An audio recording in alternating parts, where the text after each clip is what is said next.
Shit, she muttered, one hand flying to her face. She dropped her phone on the kitchen counter. Hard. It slid half a foot and spun to a stop.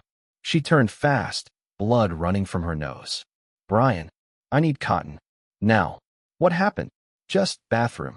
Quick.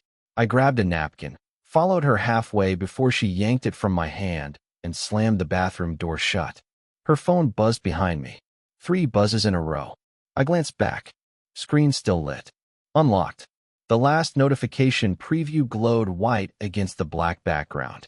Don't use the name Sandra in front of his dad. You promised. Sender. Unknown number. I stared at it. She never used aliases. Not for social. Not with friends. She was always Sandra. Never a nickname. Never a middle name. What name was she not supposed to be using? And why would it matter in front of my dad? I checked the sender. Number wasn't saved. No contact photo. Just 10 digits I didn't recognize. I tapped the message. He'll ask questions. Stick to the timeline. Say you met after college. If he brings up the photo, pretend you don't recognize it. Delete this thread. I locked the screen. Not because I was finished. Because she'd be out in seconds. Hey, she said from the hallway, pinching a tissue to her nose, cheeks red. Sorry. I get those sometimes. It's dry in here. You all right? Yeah. Stupid. I think I bent too fast. I handed her water. She smiled. Said thanks. Took the phone back without looking at it. Didn't notice it had been moved. Didn't ask. She didn't think I'd check. She'd never given me a reason to. Until now. That night, I waited until she fell asleep. Then I mirrored the message to my own phone. The name Sandra wasn't the only thing she was hiding. She was in the shower the next morning when I went back into her phone. I'd waited until the water started. Listened for her humming. She always got lost in it, like she was rinsing the world off and rebooting. But this time, I wasn't smiling when I heard it. The message was gone. The entire thread deleted. That confirmed it. Not a spam number. Not a wrong contact. She read it, knew what it meant, and cleared it out. But the number was still in the call log. Unsaved? Sure, but there. A missed call from a day ago. No voicemail. I took a screenshot and sent it to myself. Then I started checking places she never thought I'd touch. She had a box in the closet, old bills, receipts, envelopes from her last apartment. She said she kept them just in case for tax stuff. That was a lie, too. Buried inside, folded up behind a Sprint bill from 4 years ago, was an envelope postmarked from a town I'd never heard her mention, Eaton Springs. Return address was faded, but I caught the last name, Holloway. Not her name. Not her mom's name either, unless she'd lied about that, too. The envelope was empty, but there was a sticky note inside. Just one line, written in blue ink. If anyone asks, we met after 2017. Not before. I took a picture. Put everything back exactly as it was. Not because I was afraid she'd notice. It was the way she acted around the truth that made me careful. She didn't lie like most people. She didn't get defensive. Didn't fumble. She pivoted. Changed lanes like a driver in the rain. Smooth, effortless, silent. That night, I waited until she was scrolling on the couch. I sat down beside her with a beer and asked, Eaton Springs, know it? She looked up. Quick. But her voice stayed flat. No. What? Heard it at work today? Someone said there's a lake out there. Never been. Lied again. I didn't press. I opened Instagram while she scrolled Amazon. She leaned her head on my shoulder like nothing was wrong. But my stomach told a different story. I'd been with Sandra for over 2 years. Lived together for 10 months. And I was just now finding out she'd changed her name and deleted an entire conversation with someone telling her not to use it around my father. Which meant someone, somewhere, knew her before me. And didn't want the past crossing paths with the present. Which meant I wasn't just dating someone with secrets. I was sleeping next to a lie. Thursday afternoon. Sandra had picked the cafe, some floral, pastel place that just opened downtown. I didn't argue. She'd been warm all week. Closer than usual. Initiating conversation. Random touches. More sex. I thought maybe she could feel something was off. Maybe she was overcorrecting. Or maybe she just felt the air changing and wanted to keep me off balance. It felt off. We sat by the front window. I was halfway through scrolling headlines when it happened. A woman walked past. Mid-30s. Dark jacket. Sunglasses on her head. She paused, stopped cold when her eyes landed on Sandra. Then came the words. "Oh my God, you're not dead." Flat. Immediate. Like someone seeing a ghost. Sandra froze. Just for a second. Not confused. Not shocked. Just still. Then, like flipping a switch, she smiled, thin and neutral. "Sorry." The woman blinked. Backed off fast. "Sorry. Sorry. Thought you were someone else." She spun around, crossed the street fast, pulled out her phone and vanished into a parked car. Sandra took a sip of her drink. "Weird. You know her?" "Never seen her in my life." She said, "You're not dead." She laughed, short and dry. "Right? What the hell?" And just like that, she went back to her phone. But I didn't. I unlocked mine, opened notes, and typed exactly what I remembered. Cafe Levy. For 17 p.m., woman to Sandra, "You're not dead." Drove away in gray sedan, maybe Audi, tinted. I waited until we got home. Told her I had emails to catch up on. She went straight to the shower. I sat down with my laptop and got to work. Google search, Cafe Levy plus security camera. Found one. New business, proud of the remodel. Their site had a virtual walkthrough, camera tags visible near the patio. Public-facing feed, updated hourly thumbnails. I clicked through the last 2 hours. There she was. Denim jacket, frozen in a single frame as she turned toward the window. I zoomed in. Couldn't see the plates. But I screenshotted the car. Posted it in a local forum asking for a plate check. Claimed it was for a hit and run. Someone replied 20 minutes later. 4KX, 27M, registered to a Julia Holloway. Holloway. Same last name I found on the envelope in Sandra's closet. I sat with that for a few minutes. Then I searched it. Found her LinkedIn. Local business accountant. Lived 1 county over. I called her from a second number I kept for work. "Hi. I'm looking for Julia Holloway." "Speaking. Sorry to bother you. I think we might have a mutual connection." "Sandra. Sandra Myers." Silence. Then, "That's not her name." "What is it?" "Sara. Sara Holloway. She's my cousin. She's been missing for 7 years. We thought she was dead. She's alive. She's sleeping in my house." Oh my God. She didn't ask for details. Didn't cry. Just went quiet. Then, "Meet me. Tomorrow. Alone." Sandra came out of the shower a few minutes later, towel around her, acting like it was any other night. She dried her hair, poured wine, crawled into bed. Meanwhile, I lay next to her, replaying one sentence in my head. We thought she was dead. We met the next day.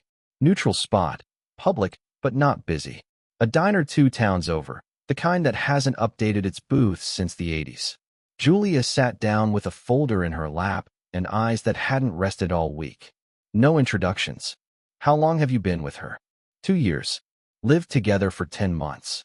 "You call her Sandra?" "That's the name I know." She shook her head. "Jesus." She pulled out a photo. Handed it to me. There she was, same eyes, same smile. Younger, Messier hair. But definitely Sandra. Only back then, her name was Sara Holloway. She disappeared when she was 19. Just vanished. Left her phone, her job, her room. Took some cash in a suitcase. No note. "You filed a report?" "Of course." Police treated it like a runaway. Wouldn't push it. Her mom collapsed after 6 weeks. Had to be hospitalized. No contact since. None. Until yesterday, when I saw her with you. Julia opened the folder. Inside were printouts, screenshots, emails, what looked like court papers. This is why she ran. She pointed to a document near the bottom. A restraining order. Filed against a man named David R. Lawson. He was 40. Married. Father of 2. She was 19. He was involved. "What do you mean involved?"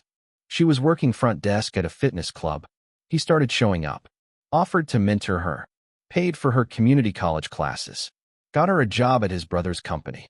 Then it got physical. She swore it wasn't at first. Said he was just a friend who helped. And her parents? Trusted him. Thought he was being generous." Julia slid another sheet across. A report. When his wife found out, things blew up.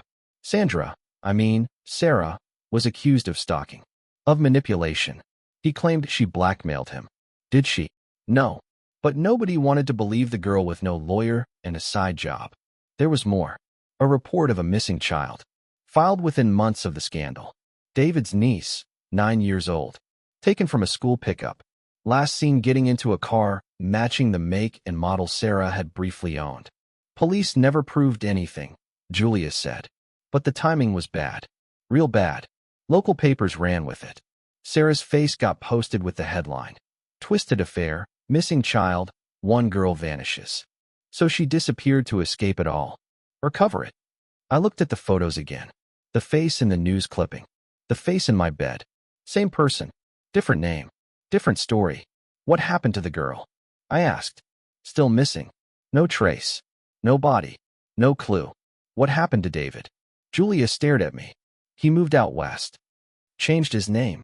What's his new name? She hesitated. I don't know exactly. Something with an R. Because Sandra told me her uncle is named Richard Lang. Retired. Julia blinked hard. That's David's middle name. I stood up. Didn't finish my drink. Didn't take the folder. I just left. Because if what Julia said was true, then Sandra hadn't just lied about her name. She'd rebuilt her life under an alias, with a new identity, a new partner, and kept one man in the dark about what happened to a missing child tied to her original downfall. That man was me. That night, I didn't sleep. She was in the bed next to me. Peaceful. Breathing soft. I stared at the ceiling and counted everything I knew about her that might be a lie. Where she went to college. Where she was born. What job she had before we met. Who raised her. The last one stuck. She said her parents were gone. Died in an accident when she was 21. Raised by her uncle, Richard Lang, quiet guy. Lived in Idaho now, rarely called. She'd shown me photos of them together once, said they were from her childhood. But if Richard Lang was actually David Lawson, the man at the center of the restraining order, the affair, and the missing kid case, that would mean Sara, was still tied to a man who nearly got her destroyed. Or maybe she never left him at all. I went back to the closet. Top shelf. Fireproof box. Inside, passports, spare cards, old tax folders. I flipped through slowly, checking every name, every form. It was all under Sandra Myers, except for one envelope. No label. Inside, 2 photos and a copy of a background check from 2016. One name listed, Sara Danielle Holloway. No criminal record.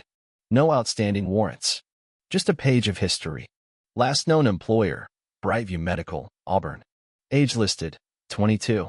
Date of birth off by a year compared to what Sandra told me. So even the clean stuff had been altered. She didn't erase Sara. She built Sandra on top of her. The photos were what got me. 2 of them, printed cheap like drugstore film. 1. Sandra, teenage version, sitting on a back porch next to a man in a polo shirt with his arm around her shoulder. 2. Same man, different shirt, hugging her in front of a blue SUV. She looked younger. Maybe 16. He looked like someone trying to act casual in front of a camera that wasn't supposed to be there. That man wasn't a random uncle. I ran the images through reverse search. Nothing direct, but I found a yearbook photo from 1999 of David R. Lawson, coach and PDA president of a school in Westridge County, same town Julia mentioned. I zoomed in. It was him. Same chin. Same build. Same tight, rehearsed smile. I picked up my phone, opened my text thread with Sandra. Search for the word, uncle. 3 matches. My uncle's calling. I'll be back in a sec. My uncle always said I overthink everything. I stayed with my uncle for a year before moving here. All within the first 6 months of us dating. I waited until she was out grocery shopping the next morning and opened her laptop. I tried her old laptop password first, nothing. Then I typed in her real birth date. Month, day, year. It opened on the first try. Checked the saved logins. Found one tied to a bank app, Lang Family Holdings. She'd used it 5 times in the last 3 months. I clicked the URL. Redirected to a private trust management firm. The name on the top account? David R. Lang. Alias confirmed. She was still connected to him.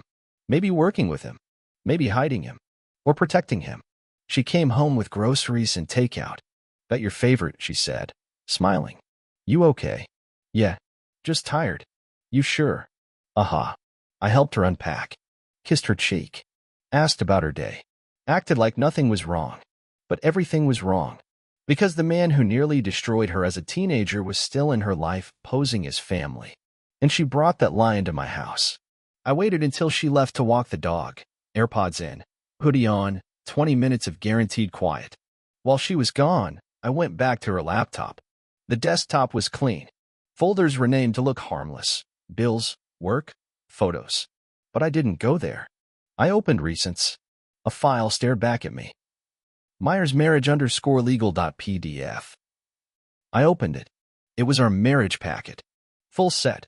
License, filing receipts, witness log, and signature verification. Filed in Clark County. Name, Sandra A. Myers. Date of birth, the fake one she gave me when we met. Signature? Perfect. Except it wasn't hers. Not the real her. Because the person I was married to wasn't Sandra Myers. She was Sara Holloway, still legally dead in 3 other databases, with a redacted police report still buried in Westridge County. I opened the original PDF metadata. Created 2 days before we got married. Edited again last year, when we moved in together. Modified by a user ID tied to an IP address from an Airbnb in Boise, where she said she went for a solo yoga retreat. She wasn't finding herself. She was burying herself. Then I found the second file. Lang Trust Transfer Draft that docs. Inside, a financial transfer proposal between David R. Lang and Sandra Myers. Not filed, not notarized, but structured to move 6 figures into a new joint account. There was a comment in the margin. Finalize this after confirmation. No early move unless all parties agree. The date? Last week. I opened her email. Typed results into the search bar. 1 hit. Subject, maternal panel confirmed. Date, 2 weeks ago. Clinic, out of state. Not our provider. The message was clean, too clean. No mention of my name. No insurance data. No address. She was pregnant. And hiding it. I checked our browser history. She had visited a baby clothing site, a baby name list, and an apartment locator in another state. All in the same 48-hour window. I sat at the kitchen counter until she walked in. You look serious, she said, setting down the dog leash. You still want kids? Of course, she smiled. You know that. And would you ever lie to protect them? She paused, half a breath too long. That's a strange question. It's a simple one. Well, any good parent would, I guess. I nodded, then went to bed early. Because now I knew 2 things. She married me under a name that wasn't legally tied to anything real. She was pregnant with a child I might not have any claim to. And every document I found was a move to secure something. Not with me, but through me. I didn't want to believe it. Everything up to this point had been about her. Her lies, her identity, her past. But the name David R. Lang, alias for David Lawson, had kept circling back, like a spider that never really left the room. And when Julia mentioned that name, I remembered something I'd pushed aside for years. My father once had a close friend named David, long before he retired. Someone he never talked about after 2016. They coached together, co-owned a summer business one year, took a hunting trip that no one in the family ever saw pictures from. I pulled an old family album from the closet, dusty, forgotten.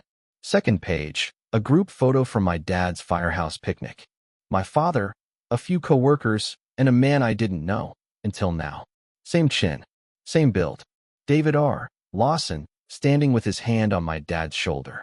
The caption below the photo? Me, Rich, and the boys. 2014. Rich, short for Richard.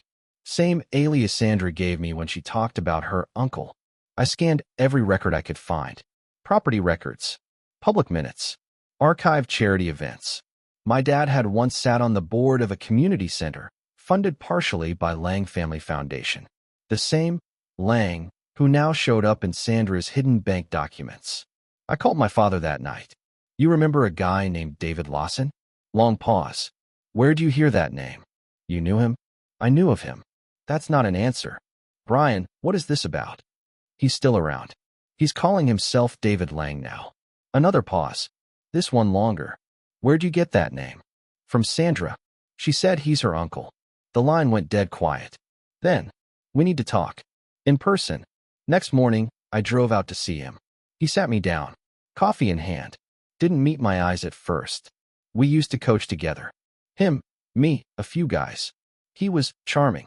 People liked him. I didn't. But you worked with him. He had a gift for making people feel special, especially young women. I didn't interrupt. One summer, he got close to a girl from the swim team. She was 16, said she was mature, said it was innocent. Was it? No. He finally looked up. I wanted to report it.